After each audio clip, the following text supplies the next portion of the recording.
YouTubers, welcome back to Rankin Projects. Oh, we're doing some brakes on the Jeep. We're back.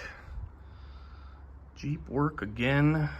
We had some calipers kind of frozen, the slides not working right. Yeah, just a mess. Things dragging, rusty rotors. So, got those taken care of, taken off. Really hard to get the bolts off of the bracket that was hanging the, holding the brake pads. So, got that one off. We got the spacer off. I think if you saw the other one, all the four wheels have these spacers on them. And then I'm taking the rotor off. Check this out, because I saw that my parking brake cable is not connected.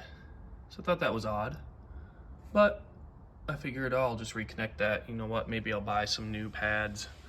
I don't know if that's why the people before me disconnected it or what, but so I ordered some new pads, and then I came out here, taking this bad boy off. Let's take a look at this real quick. What in the world? There's no parking brake assembly. Like, gone. Completely gone. So, not only did they disconnect them, they took the assembly completely off. So, I gotta order that. Going around to the other side. What do we have over here? Same thing. It's just gone. So, I'm actually going to pop these bolts. There's 4 bolts on each side. This side you can see is a lot dirtier, and that's because we got a seal leaking over here. So I'm going to replace the seal on this shaft. Yeah, I'm really hoping I can slide this out. I'm up against a wall over here, but yeah, we'll get that shaft out, replace the bearings, replace the seal, do the whole parking brake assembly, and then we'll get the new brakes. This side was pretty bad. Check out these pads. This is one of them. Okay, I mean, almost like new looking. Not too bad. Check out the other one. Yeah. Something's not right, right? So that one actually had one of these slides. I mean, yeah, see this one? Got some movement back and forth there. This one's completely solid. Doesn't move at all. So that was frozen. So we're getting all new parts. Yeah, so it'll be all fairly new down here. But gonna get a new differential cover on the back with a new seal. As you can see, that's wet and leaking. So got an issue there. And then, yeah, we should be good to go. I'm gonna do both axles with bearings and seals. So that's the project. All right. Maybe I'll show some clips of this coming up. All right, guys, we're under the Jeep, and we're draining the differential fluid out of there. I got all the bolts off of there, and right now I'm just prying off the cover.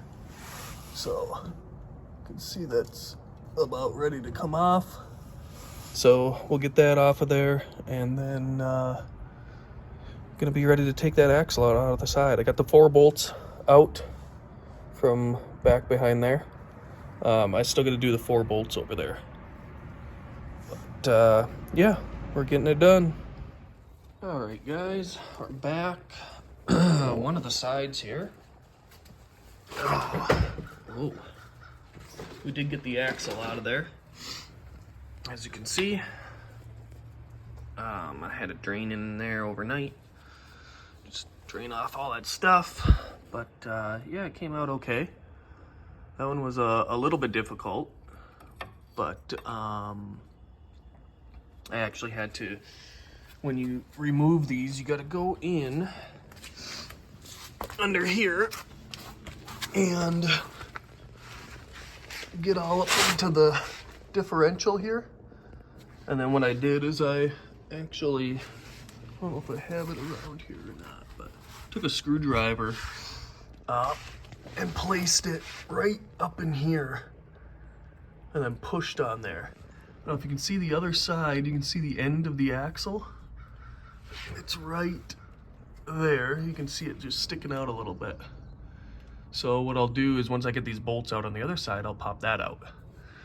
Speaking of the bolts on the other side, we have an issue. Oh, so coming over here, the driver's side, I am currently cleaning off these heads right here. Okay, just taking the drill and wire wheel this head and this one down here. Just see, I got them kind of clean. Here's what's happening. Change out my socket here, but I'll show you what's going on.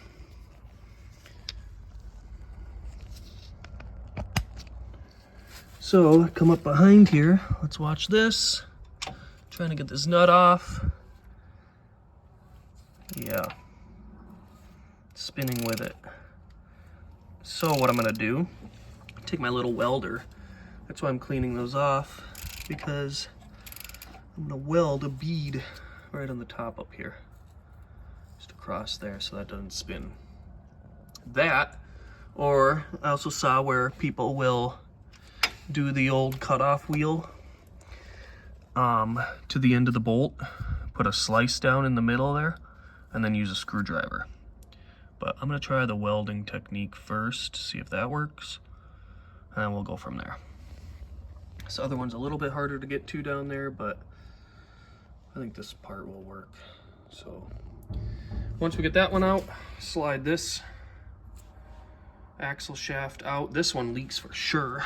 You can tell it's all wet in there. You can see the seal right there is not that great. So when I get my new brakes and parts, caliper, rotors, I got to do the parking brake assembly. I get all those new parts in there. I don't want fluid leaking all over those and rusting them up and stuff. So better get this fixed while I get it all off. All right, we'll be back. Okay, so we just got done putting a bead on there, and now I'm trying to slowly loosen it here.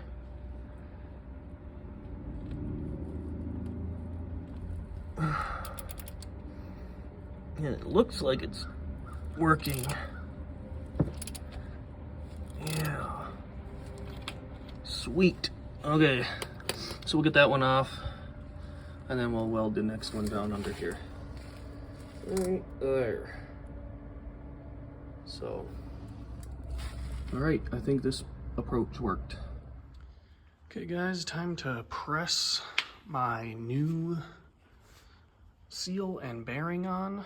So got it in the press here, and we're just slowly pushing it on.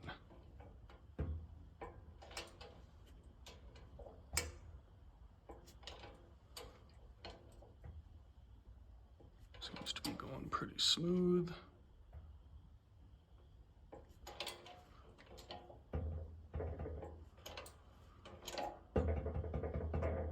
This is how I have it set up. Axles hanging down there in the press like that. We're just pressing it on. So my seal is up in here already. Seal, bearing, and spacer. So we're gonna do both of those and we'll be good to go.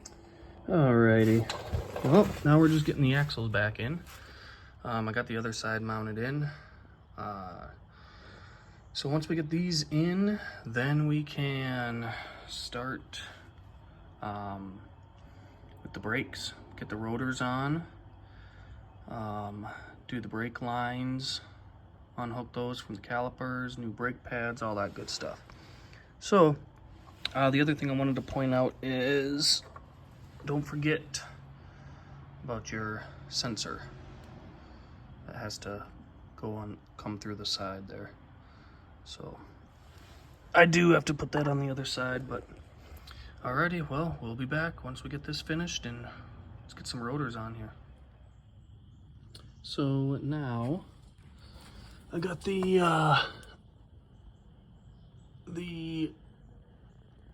differential there. Got the surface cleaned up, and we are going to be using this Pro gasket. That way I don't have to use the RTV. I'm just going to use this gasket on there and lock it down. So we got a new one of those. All right, we got the new cover, so that's going to go on. We got the gasket to match. Grab that number there if you're looking for it. It's off Amazon. That'll go on like so. And it comes with a new fill plug. That's kind of cool. I'll have to keep my old one. All right, let's get her on there. Alrighty, we're just filling up the differential back here. Got this little pump action on the hose. I used to use this for the lower unit of my boat. So it's working all right. So we're just gonna fill this up with 2 quarts, and it should overflow a little bit out the plug hole. Actually dripped there, so I'll have to wipe that up. But this is our first quart, so we'll get going and finish it with the other one. All right, guys, so got my brackets for my brake pad caliper bracket here. Just got to put the brake pads in, and there's a quick little video of how to put these clips in. You can see on all of these clips, this little tab here will go on the outside. Okay, so on this side, those tabs are sitting on the outside. And I got a quick little video. I'll insert it here so you can see where they're really tight. I actually had to take a little screwdriver to pry them open. So here that is. Okay, so now we'll get our pads in there, and then we will mount these brackets in place and then get ready to disconnect the old calipers and put the new ones in. All right, guys, so we finished up, got the tires on, we bled all the brakes, starting with the passenger rear. It's furthest from the master cylinder, then to the driver's side rear, passenger front, and then driver's side front. But yeah, she's all back together. I didn't really video putting it back together. Torqued down the spacers, torqued down the lug nuts. I think we got everything covered. Filled the differential underneath there with the 2 quarts. Yeah, I think she's ready to go for test drive. See how we did. Thanks for watching. I didn't show as much of the work being done in this one because I was trying to keep the videos shorter. Because I know a lot of times nobody likes to sit through a 30-minute video. But yeah, let me know if you have any questions or anything while you're tackling it, or before you even tackle it. But wasn't too bad, thanks to YouTube. Got a lot of information off of there from other people, so props to those guys, and hopefully I can be one to keep sharing. And yeah, that's it. Like, subscribe, and we'll keep doing them. Thanks, guys.